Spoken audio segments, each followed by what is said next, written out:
চলে এসেছি আবারও ছাদ বাগানে। আজকে তোমাদেরকে দেখাবো, দেখো কীরকম টমেটো হয়েছে গাছে। আর এই টমেটোগুলো পুষ্ট হয়ে গেছে, মানে দুদিন ঘরে রেখে দিলেই এগুলো কিন্তু পেকে যাবে, একেবারে লাল হয়ে যাবে, না হলে কিন্তু পাখিতে খেয়ে নেয় বা নষ্ট করে দেয়। খায় তো না, ওরা নষ্ট করে দেয়, সেই জন্য এগুলোকে তুলে নিতে হবে। আজকে আমি ছাদ বাগানের এই টমেটো দিয়ে নতুন কোনো রেসিপি নয়, চাটনি বানাবো, টমেটোর চাটনি। তো চলো টমেটোগুলো আগে কেটে নিই। কেমন থোকা থোকা হয়েছে দেখো, এরকম থোক বেঁধে কিন্তু টমেটো হয়েছে, আর প্রচুর টমেটো হয়েছে।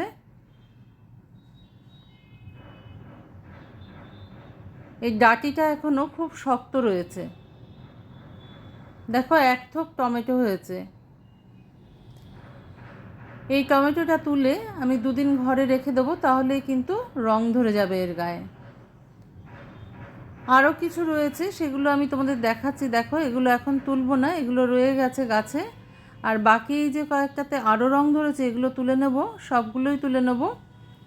এ দেখো এগুলো কাঁচা রয়েছে। কাঁচা টমেটোরও অনেক রেসিপি হয়, সবাই জানে আজকাল করতে।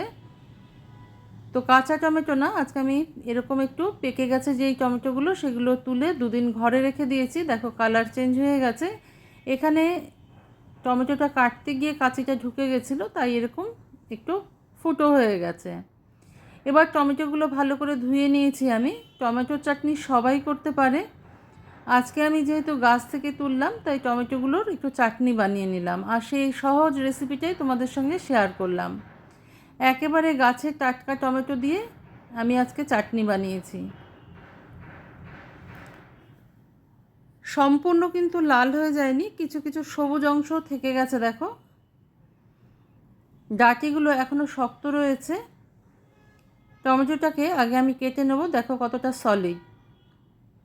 টমেটোগুলো আমার কাটা হয়ে গেছে সম্পূর্ণটা। আর টমেটোটা ভীষণ মিষ্টি।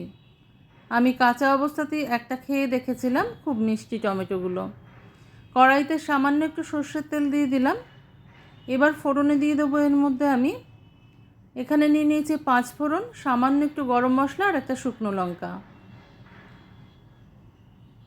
টক ঝাল মিষ্টি এই টমেটোর চাটনি খেতে কিন্তু খুব সুন্দর লাগে। আর আজকে আমি চিনি ছাড়াই এই চাটনিটা তৈরি করব। আজকাল চিনিটা অনেকেই অ্যাভয়েড করে, সেই জন্য আমি আজকে চিনি ছাড়াই বানাবো, সেটাই তোমাদের সঙ্গে শেয়ার করে দিচ্ছি। টমেটোগুলো কেটে রাখা টমেটোগুলো দিয়ে দিলাম এবার ফোড়নের মধ্যে, কড়াইতে। টমেটোটা এখনও শক্ত রয়েছে, মানে পুরোপুরি নরম হয়ে যায়নি। এই অবস্থায় আমি করছি। নরম হওয়ার জন্য সামান্য একটু নুন দিয়ে দিলাম। এমনিতেও চাটনিতে একটু নুন দিতে হয়, তাহলে কিন্তু টেস্টের একটা ব্যালেন্স আসে। একটু ঢাকা দিয়ে দেবো কিছুক্ষণ সময়ের জন্য। ফিরে এলাম 10 মিনিট বাদে। ফ্লেমটাকে লোতে রেখেছিলাম। এবার দেখো টমেটোটা কিন্তু গলে গেছে, অনেকটা জলও বেরিয়েছে। গাছের একেবারে টাটকা টমেটো দিয়ে তোমাদের আমি চাটনি করে দেখালাম আজকে। এবার একটুখানি জল দিয়ে দিলাম, একটু শুকিয়ে গেছে দেখলাম। তো খুব বেশি ঘন হয়ে গেলে ভালো লাগে না, সামান্য ঘন থাকলে ভালো লাগে। এবার দিয়ে দেবো কাজু আর কিশমিশ। এবার দিয়ে দেবো প্লাম বা আলু বোখরা যেটাকে বলা হয়। এর জন্য কি হবে, এর মধ্যে একটা টক ভাব আসবে। এবার দিয়ে দেবো আমসত্ত্ব। যেভাবে টমেটোর চাটনি করে, আলু বোখরা বা প্লাম তোমাদের কাছে না থাকলে তোমরা কিন্তু এর বদলে ভিনিগার বা লেবুর রস ব্যবহার করতে পারো। এবার দিয়ে দিলাম খেজুর। পাকা তেঁতুলও তোমরা এর মধ্যে ব্যবহার করতে পারো। সামান্য একটু হলুদ আর লঙ্কার গুঁড়ো দিয়ে দিলাম।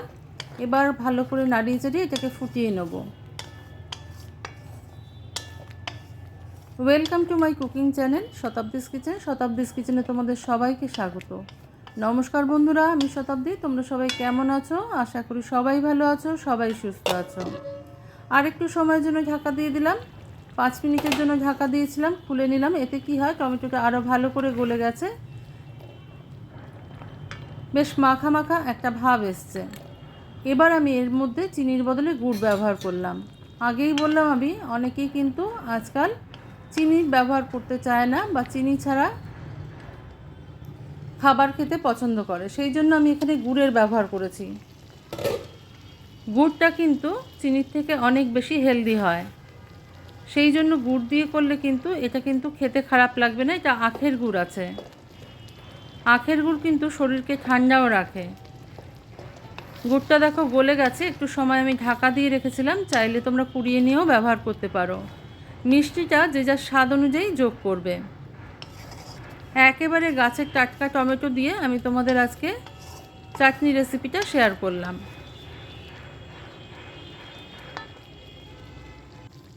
এবার দিয়ে দেবো কিছুটা আদা কুচি। একেবারে ফাইনভাবে আদাটাকে আমি কুচিয়ে নিয়েছি, এই আদা কুচিটা আমি যোগ করে দিলাম।